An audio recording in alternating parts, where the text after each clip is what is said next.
Okay, welcome. Thanks everybody for coming.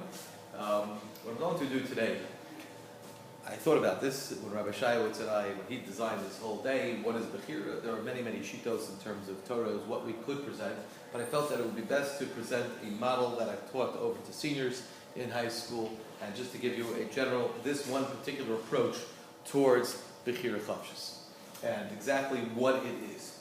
That's what we're predominantly going to do today. The question you have to ask yourself before we begin is, what is Bechira? Start with yourself as the following. Think of a choice that you have made in the past week. Take 1 second, take a couple, 1 minute, write down on a piece of paper, on your phone, on your smartphone. If this were kids, I would have them text it directly to me. And what is the decision that you've made in the past week? Just write something down so you can use that as advantage, as a starting point to see if it in fact was a choice. And the question that we have to grapple with is, do we really have Bechira? Do we have it? First of all, you have to define it. Bechira doesn't necessarily, free choice doesn't mean something that we have the ability to choose in terms of physically in the realm of possibility, for example, jumping off a building, etc., but something that we would, if the scenario would come up 10 times, would we in fact choose it once? Okay? So for example, when I wake up in the morning, it's not a choice to go to SKA because I teach at DRS. That's not something I even think about. So it's got to be within the realm of possibility. Let's see what we say. First of all, in the Torah clearly states that there is such a thing as Bechira. We have two psukim. There's one in Re'eh. This is later in Dvarim, where it says that we see in front of us there's bracha v'klala uvacharta v'chayim. You have to choose life. So it's clear from the Torah that there's choice. The Rambam in Perek Hey Hilchos Tshuva, he adds in that it's one of the klalim, that anybody has choice to be up until Moshe Rabbeinu. So if you look in the Torah, it's clear that we have free choice. Logically, it has to be that we have free choice, you would say from the Torah, because what else are we doing here? So you would say a priori that according to the Torah we have a choice. Not everybody does agree to that, especially if just as a parenthesis, if you look in the Reb Tzadok or in Ishbitz, could be that we don't really have free choice. You want to see a great book, All in the Names of Heaven, all in the Hands of Heaven. It's a fantastic book. It's a scholarly work, but there really goes through this that does, do we really have free choice? But in the secular world, it's really become a very interesting discussion. In pop culture, there was a movie that came out, Minority Report. Here's the trailer. The movie is essentially about arresting people for crimes that they will commit in the future. Skip ahead to the first minute here. The discussion here is somehow they're able to tell that somebody will commit a murder. So let's see what the trailer is about.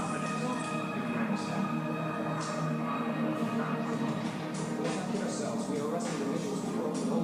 What they will, the commission of the crime itself is actually that this is a pre-months in the future.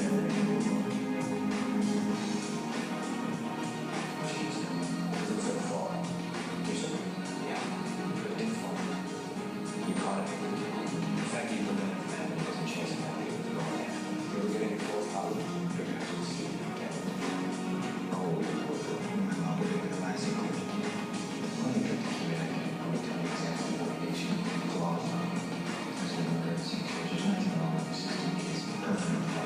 So Tom Cruise is essentially suggesting that they could arrest people for crimes that they will commit in the future. And the person challenging him, is that possible? Can you really fully predict that somebody will, even if the precog, so to speak, tell you that something is going to happen in the future, can you fully predict that? And can you really determine exactly what's going to happen? It's a fascinating movie.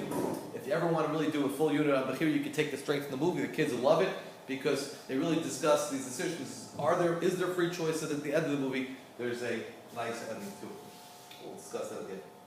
But in common culture, there's a fascinating TED Talk. A fellow by the name of Dan Ariely relates to how do we make decisions in general. TED Talks are excellent. This one in particular really gets to the heart of the matter as to, are we making decisions or are we merely selecting what you would call as the default? For example, I have a phone, right? So every time I get a new phone, it takes me about a month to even make a change. I always like to say that their settings are always better than mine. So I don't like to make decisions. But let's see what in the world they have to say today. So the 5-minute mark. By Johnson now, Goldstein. there's a fascinating survey done It might be about the issue that we actually make many more organ donation. And how to convince people about what we're not doing. have an easy way to see them. Because in visual illusions, we can easily demonstrate the mistakes. In cognitive illusion, it's much, much harder to demonstrate to people the mistakes. So I want to show you some cognitive illusion, or decision-making illusion in the same way. This is one of my favorite plots in social sciences. It's from a paper by Johnson and Goldstein, and it basically shows the percentage of people who indicate that they would be interested in giving their organs to donation. And these are different countries in Europe, and you basically see two types of countries. Countries on the right that seems to be giving a lot, and countries on the left that seems to be giving very little or not much less. The question is why? Why do some countries give a lot and some countries give a little? When you ask people this question, they usually think that it has to be something about culture. Right? How much do you care about people? Giving your organs to somebody else is probably about how much you care about society, how linked you are, or maybe it is about religion. But if you look at this plot, you could see that countries that we think about as very similar actually exhibit very different behavior. For example, Sweden is all the way on the right, and Denmark, that we think is culturally very similar, is all the way on the left. Germany is on the left, and Austria is on the right. The Netherlands is on the left, and Belgium is on the right. And finally, depending on your particular version of European similarity, you can think about the UK and France as either similar culturally or not. But it turns out that from organ donation, they're very different. By the way, the Netherlands is an interesting story. You see, the Netherlands is kind of the biggest of the small group. Turns out that they got to 28% after mailing every household in the country a letter begging people to join this organ donation program. Right, so you know the expression, begging only gets you so far? It's 28% in organ donation. But whatever the countries on the right are doing, they're doing a much better job than begging. So what are they doing? Turns out the secret has to do with the form at the DMV. And here's the story. The countries on the left have a form at the DMV that looks something like this. Check the box below if you want to participate in the organ donor program. And what happens? People don't check and they don't join. The countries on the right, the ones that give a lot, have a slightly different form. It says check the box below if you don't want to participate. Interestingly enough, when people get this, they again don't check, but now they join the program. Now, think about what this means. You know, we wake up in the morning and we feel we make decisions. We wake up in the morning and we open the closet and we feel that we decide what to wear, and we open the refrigerator and we feel that we decide what to eat. And what this is actually saying that much of these decisions are not residing within us. They're residing by the person who's designing that form.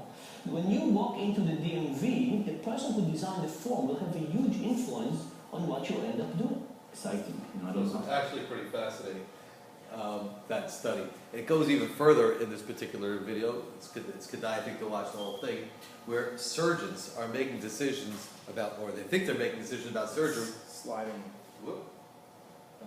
Oh, you know what that means? Somebody next door has it. Anyway, so what it means is that the ramifications are enormous, that you have people who are making decisions on surgery. If they're confronted with surgery versus medication, they'll take medication. But if they're confronted with a decision of surgery versus two types of medication, they'll automatically send for surgery because it's an easier decision. So it's really remarkable how they study this, and they find that people in general are not making decisions. They take what's presented in front of them and always choose the default position. So it's really remarkable. So on the one hand, we have the Torah. The Torah tells us there's such a thing as Bechira Chapshis, but if you look at the way the world is going more and more, they think that we do not have as much free choice as we think we have, which is almost disturbing. So that really leads us to the crux of what I want to talk about today, and that is Rav Dessler. I always tell my 12th grade boys, so I always tell them the following. I say, listen, boys, it's Kedai to notice. They say, why? I say two reasons. The first is, anytime I want to go out with a Michallah girl, they're going to know this, you have to be able to talk to them, so this is very important for you to know.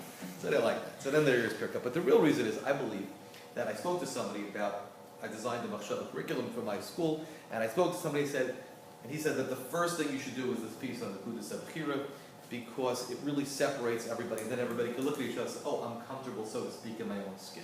So I think that this piece that Rav Dessler says, and when it's done properly, I think it really sets a tone for the whole class. If you ask anybody who's ever took me, they would say, oh yeah, the one thing they're going to remember because by the time November runs around, they forget everything that they, they're seniors, they're done, but the one thing they remember is this. So Desler has a very beautiful piece in Strive for the Truth, where he discusses this idea. So what is it? He gives the following mashal.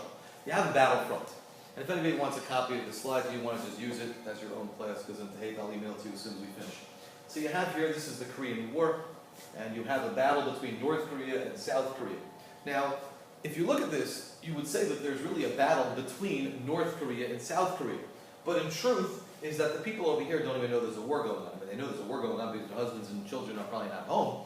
But they're not listening, they don't hear bullets, they don't hear gunfire, they don't hear anything. Similarly, in South Korea over here, the battlefront is right over here. And this is where all of the war is taking place, is along this line.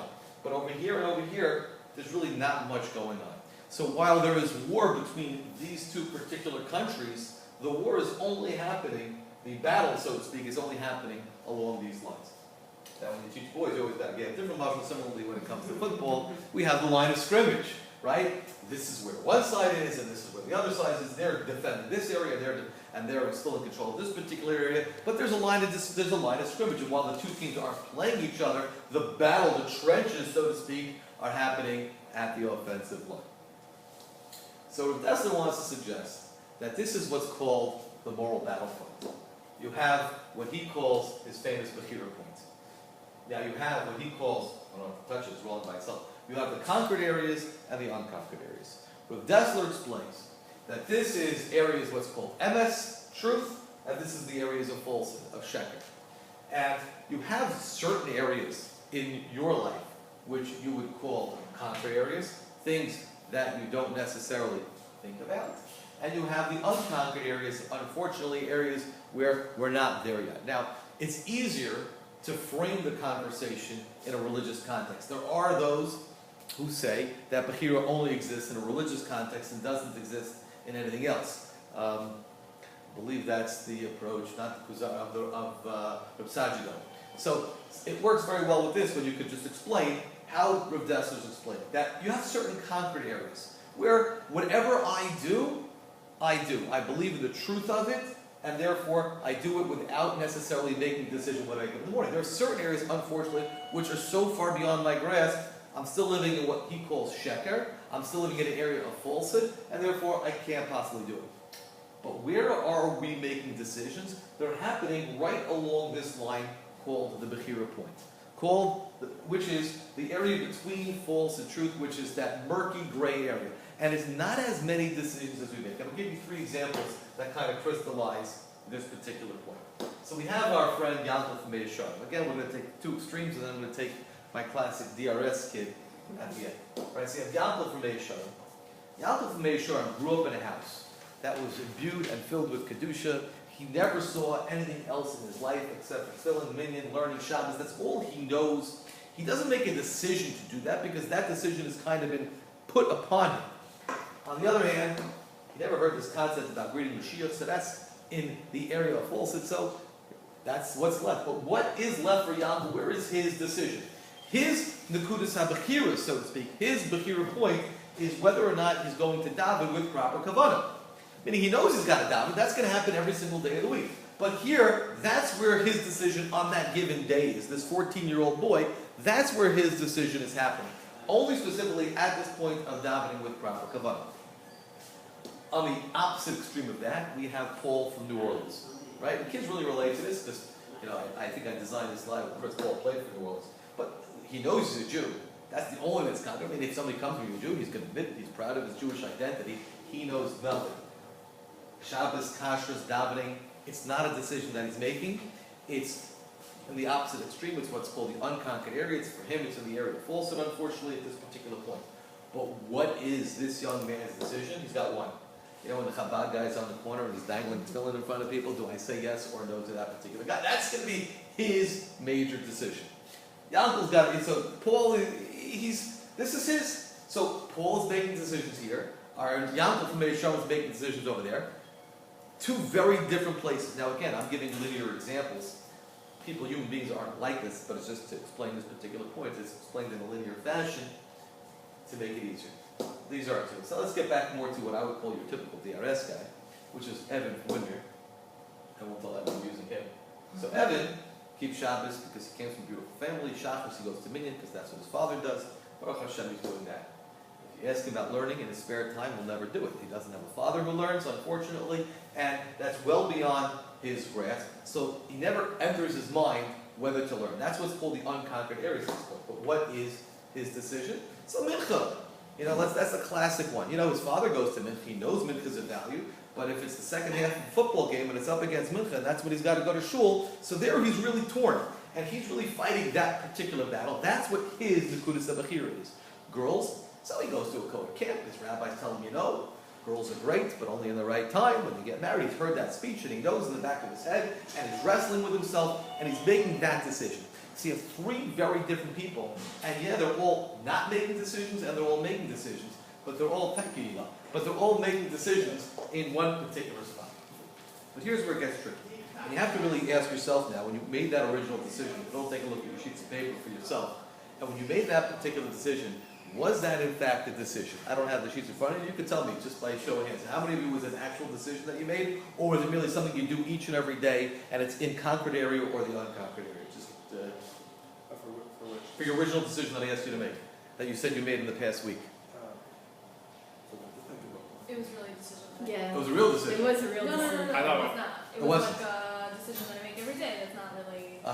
It was part of it. Mine was a real decision Oh, that really? I actually do struggle with every day. Okay, good. What's it on the piece? So when I have to get dinner on the table, I have a 2-year-old, and I know you shouldn't use the TV as a babysitter. Okay, I know that's bad. That's exactly the But period. do I put on the Elmo and get dinner done in peace? Or do Very I good. try to, set him up with some toy, even though I know it's only going to hold his attention for 10 minutes? That's exactly what the period And was. some days I pass the test, and some days I fail the test. And we're going to see that. Maybe some days it won't even be a test. This is where it's One going. every other. This is where it's going to get scary. Is we have, and this is on a stagnant day. See, on a day you can isolate your decision. But what about over the course of a lifetime? So this is where Odessa really takes it to the next level. So let's get back to our friend Evan from Windermere.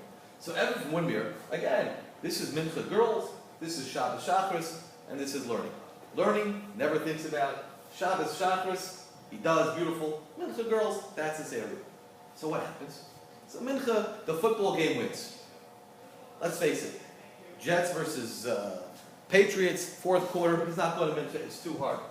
Girls, he starts talking, he starts schmoozing, and all of a sudden he starts to like a girl, and the decision is made. Now all of a sudden he becomes the proverbial ladies' man. And what happens? One night he stays up very late, and the next morning he doesn't get up for Shabbos. And now all of a sudden the next morning he starts wrestling with that Shabbos decision. Mincha, he's already missed 3 straight weeks of Mincha. What does the Gemara say? We're going to see shortly that once it becomes permissible, it's as it once Once it becomes permissible, it's as if it's always permanently permissible. So all of a sudden, our young man, Evan Windermere, he's no longer... His Bechira point, I used to have my other slide, it works out better, but on Google it doesn't work. It shifts to over here. So now, Mincha girls becomes part of the unconquered area. Learning is still in the unconquered area, but unfortunately now, where's the decision? The decision is going to be, do I get up for Shabbos in the morning? His friends start sending him text messages on Shabbos. That doesn't happen anywhere, but let's just say theoretically that would happen. So now, does he respond or not? So now, Evan, all of a sudden, the Bechira point shifts, and now he's making decisions over here. He's no longer making decisions about Mincha. And again, this could be, these are just examples. This could be anywhere for anybody along this particular line. But let's say Evan, he's sitting there, Mincha girls, he overcomes that Yetzer Hara, and he really pulls himself together, and he's feeling inspired. And even after Mincha, between Mincha and Marav, he hears a shir from the rabbi, and he is so inspired that he goes home that night, because the rabbi gives a whole drasha on Talmud Torah. He goes home that night, he cracks open the Bava Metzia, and he feels amazing about himself. And the next night he's saying, last night I really enjoyed learning Bava Metzia. Maybe I should do that again tonight. So now, what's happened? So now Mincha girls is clinched. Shabbos Shachris, forget about it, that's already in the back. It's all part of the conquered area. But now the question is, what about learning? So let's give him a round of applause, because he's made his new Bechira point. He has shifted his Bechira point this way. This is more forever, right? So that is where the Bechira point changes. So now, this is no longer a decision. So in your example of putting on the television, if you go 3 straight nights, let's say, of not putting on the television, you just struggle with it, then all of a sudden, you wouldn't be making that decision. Or the opposite would be true, which would be, let's say for 3 straight nights you put on the TV, then you're no longer thinking about it. Now when you look at the course of your life and you think back to your life events, we've all been there struggling with something at some point and then conquered it or given up on it. I know for me, like, I was thinking about dieting, you know. But like, I would have to pay something to Shavuos every year, I'm always on a diet, and then Shavuos comes and then I have that first ring thing, still struggling, the second ring thing, still struggling, the third ring thing, I'm no longer on a diet. It's not a part of my decision anymore, I'm eating non-food. But at certain points, it's a Bechira point, and at certain points, it becomes unconquered. And this is something that all of a sudden changes, because now what Rav Dessler is suggesting is that we in fact do have free choice, but much more limited than we think we do. But it's constantly changing. Let's just see exactly how it changes.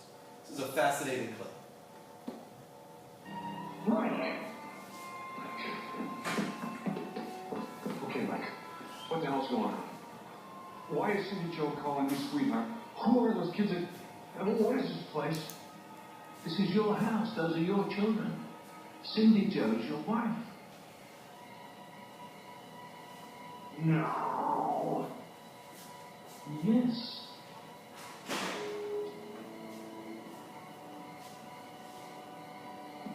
Are you all right?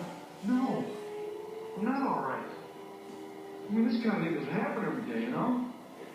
Yes, it is quite remarkable. Let me say so myself. Look, I don't understand any of this. How did my life change so much just because I hit one stinking baseball? Well, you see, Mary, one's destiny is a very complicated thing. Every incident in a person's life affects everything else that follows it. Instead of missing the baseball, however, you hit it. Then you became a hero, married the prom queen, and so on and so forth, until you find yourself exactly where you are. So you see, hitting that baseball has spun your life off in an entirely new direction. Are you an angel or something? Not exactly, no. Then what are you? Have you ever been faced with a decision and you weren't sure what to do? Yeah, sure, plenty times. And then something inside you made you choose one direction over another? Yeah, so? So that's me. I make the suggestions and you make the choices. That's how destiny works, like. Very simple. Welcome to your new life, Elly. I hope you're not. Mike.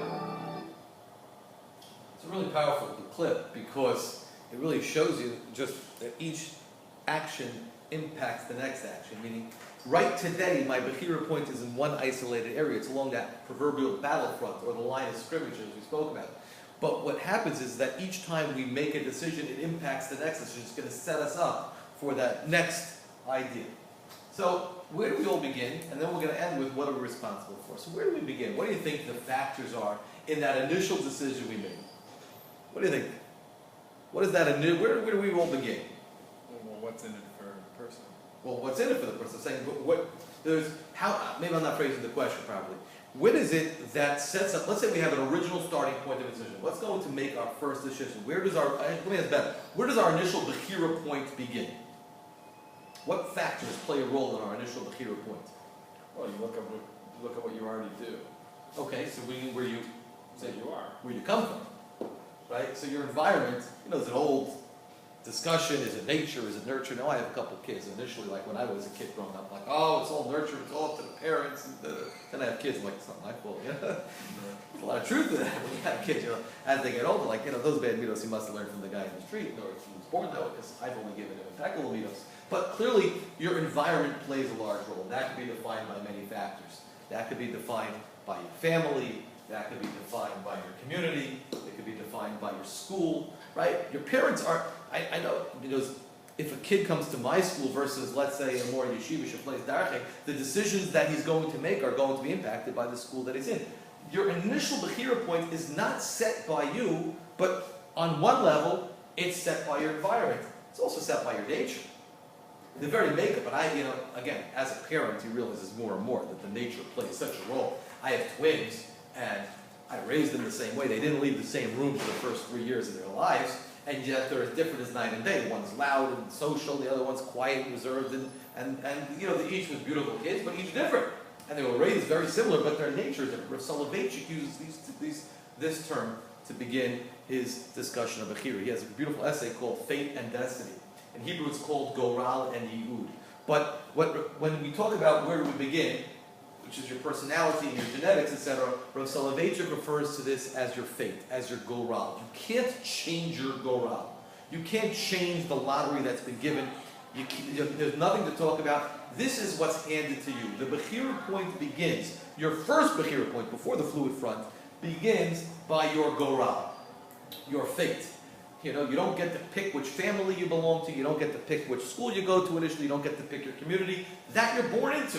Yankel was born in Meir Sharm, Paul was born in New Orleans, and Evan was born in Woodmere, and that has a tremendous impact on where they're making their initial decisions. Okay, the information that they're given plays a tremendous role. The Gemara in Shabbos on Kuf Chav Tes discusses people who are born underneath the satellite of Mars, and it discusses, well, he's going to love blood, meaning that wasn't up for discussion. He's going to love blood. That was his genetics. So the question then becomes, when you love blood, what are you going to do? You're going to be a murderer, or you're going to be a shaykh, you're going to be a male. These are the questions, but it takes for granted that your nature is not necessarily going to change. Rav Dessler says this as well. He says that where do we begin? Your Bechira point begins based on your environment and based on your nature. He gives a host of examples which we'll give shortly. Okay? Because that's what our ultimate goal is going to be, because we have to choose life. Let's go back to the original pasuk. You see, the original pasuk we spoke about, where the Torah highlights there's such a thing as Bechira Chashus. Rav Dessler says it's very simple. I testified in front of you that day, Shemayim V'Saaretz Chayim V'Amavis, you have life and death in front of you. Nasati L'Fanecha Abracha B'Klal, I put in front of you blessings and curses. U'Vacharta B'Chayim. Choose life. How does one choose life? Only where their Bechira point is. You can't choose something that is not part of your arsenal, so to speak. It's not fair to ask Chris, or to ask Paul from New Orleans to keep Shabbos. It's not part of his Nekudas Bechira. What is Uvacharta B'Chayim? He could choose life. What is choosing life? Choosing the emes. Yeah. So I think one of the things that students really struggle with is how do they know what's Chaim and what's and part of that is a certain level of buy-in to a system. Well, they're only accountable for what they know. Meaning they know it, but how do they know? They're not at the place where they can decide this is the emes. When kids ask me that question, I say part of your responsibility is to search for the emes. You're right. So I think tonight you should go home and read the Rambam Bor Nevuchim, the Derech Hashem. How many are going to do that? None. I mean, you have to challenge them on that assumption because they're good. I agree with you. Have to challenge them, but I think very well. A generation of moral relativists is. It's not even moral relatives. I would say it's laziness. Okay, laziness. And let's be Depends honest. on the kid. Depends on the Right. kid. There are kids who are sincere, and you know what? There's tons of stuff. And the kid walks in, he says, "Well, I found the MS," and it's Listen, and you know what? They're oftentimes, but that's really a different conversation. That's probably a different room. That's probably what we're going to hear from Dr. Schatz later at Muna. But once you buy into the system of the Muna, you're right. But what the kids are going to like, we're going to get to at the end, is that I'm not responsible for something that I can't do. I'm saying when we did Sanhedrin this year, so I taught them Sarah Mara. Oh. So like that class, Kids had a lot of difficulty with the whole sukkah. It's a very challenging. Yes, it is. That's the Minority Report. Yeah. It's exactly. I don't know if you showed the Minority No, Report. everybody showed it in the class. But it's exactly what That's Minority what Report it is. is. Yeah. So you have a question?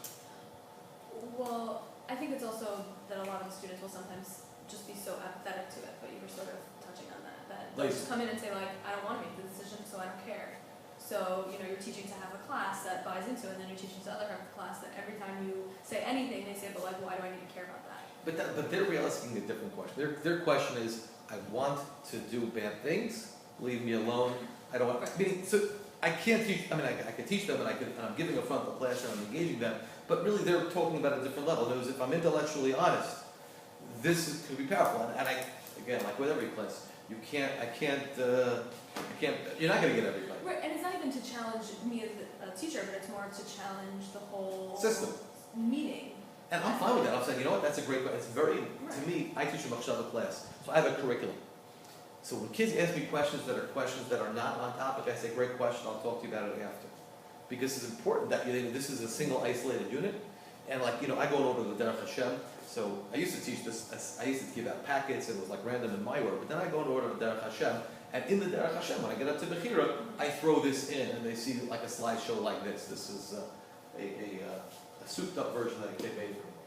But responsibility, this I think is really, powerful. What is our responsibility? So Rav Huna says, when a person commits an Avera, repeats it, Huchula. Says the Gemara, Huchula sign, it becomes permissible? You tell me if I do an Avera multiple times, it becomes permissible? Says the Gemara, no, Elohim and Nasis Loken. It becomes to him as if it's permissible. Meaning, it's not permissible. And this is the difference between a Tinok Shenishba ben Anachim.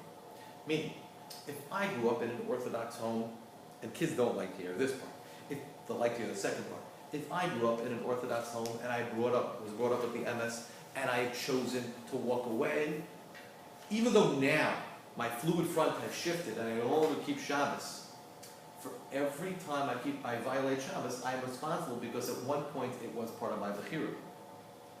As opposed to the Tinok Shenishba ben Anachim, he's not held accountable for not keeping Shabbos because he never knew the truth. So the kids are upset. Wait, I want to violate Shabbos, not be responsible. That will be, but on the flip side, for the Baal Tshuva, if I grew up in a home that didn't keep Shabbos, and now I am choosing to keep Shabbos on my own as an active choice, as an active participant in Klal Yisrael, I get rewarded for that. But if I only keep Shabbos because my parents have told me to keep Shabbos, that's all I ever know, I don't get the reward for that. So then people get upset again, but wait, I keep Shabbos. But here's where you could really empower the kids, because it doesn't just stay in this particular generation. Let's say I up the level, even the smallest amount. And because of that, my children are now going to up their level. Who's getting the reward for that? If the children are only doing that because I have basically made the decision for them, so now I get that reward. The question is, who is moving the Bechira point gets the reward.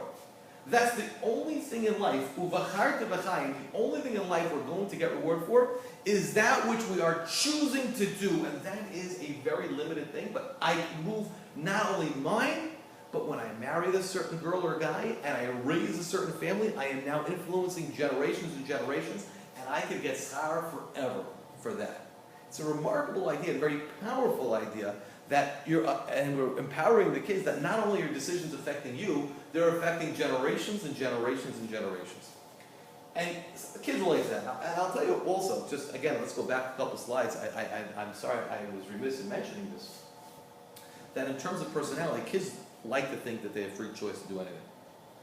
So when we get back to this slide over here, let's go back a little bit.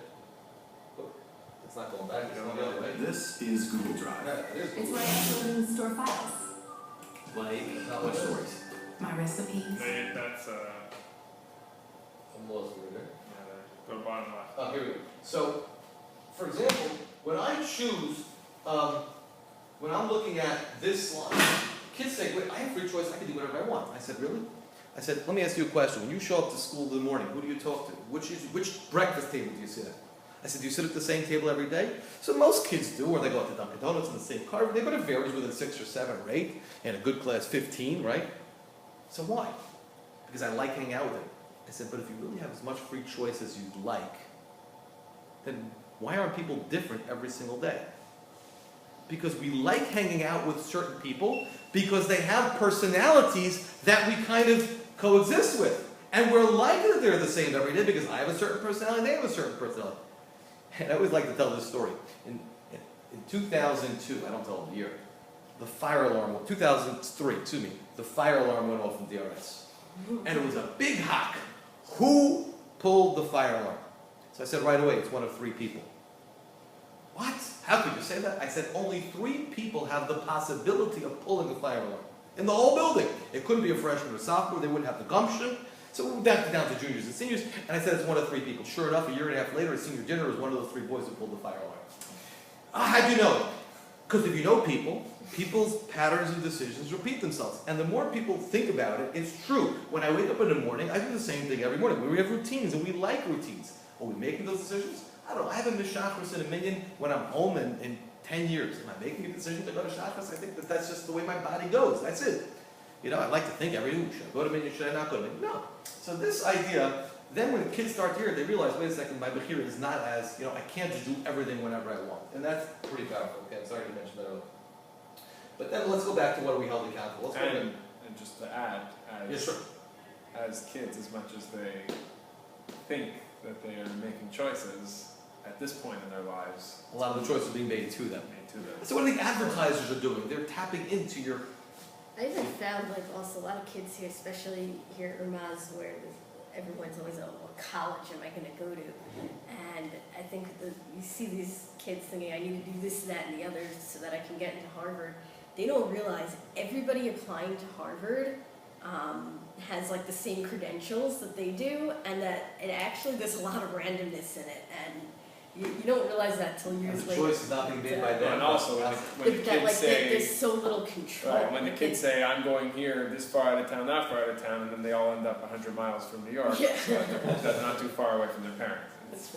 We always got to be careful when you're talking to kids like, no, you guys are great. We got to always have And them they buy don't it. think that getting like the extra point on the test is going to make the difference, and you know, it really doesn't. So let's just see one proof to this. Lot is one of the most remarkable characters in Tanakh. And look why Lot gets rewarded, that his life gets saved. On the one hand, you have this story where he goes with Avram to Mitzrayim. He was in no danger whatsoever. And he did deny himself great wealth, but he wasn't in great danger. When he invited the Malachim in stone, he risked his life for no benefit whatsoever. So if you're God, which one are you going to reward him for? This story or this story? So you would think this story, because he risked his life for nothing. Says Rashi, Lot was saved.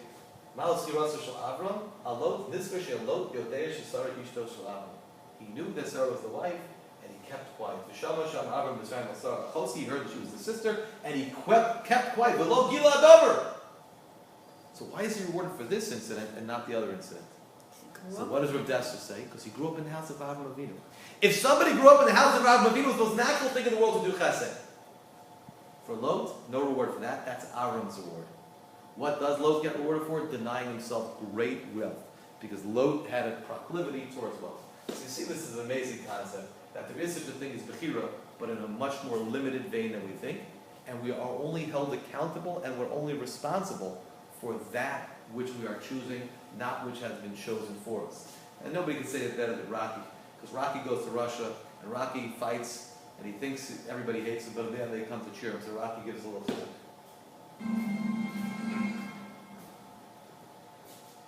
I came here tonight, and I didn't know what to expect. I see a lot of people hate me, and I didn't know what to feel about that, so I guess I didn't like too much about it.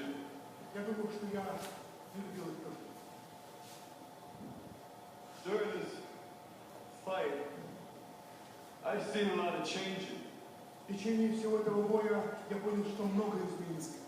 The way you felt about me, and the way I felt about you. Я почувствовал, что вы тоже изменились. In here, there were 2 guys killing each other, but I guess that's better than 20 million. Я думаю, что это лучше, чем даже $20 миллионов. What I'm trying to say is that if I can change, Я думаю, что каждый тоже изменится. and you can change, Вы можете измениться. everyone can change. Everyone can All right, obviously still in the movie, but the Yesod is the Yesod. And I think kids appreciate it when you show a little movie here and there and they get excited by it. But the truth is that everybody can change. To deny the change, the concept of change, that would be to deny the Torah, the Rambam, etc., up and down the lines. We all have the ability to change, but, and this is the big but, we cannot make decisions on a daily basis on 100 things. There's one small area along the chart in which we're making changes. That's what Rav Dessler called the Kodesh HaBechira.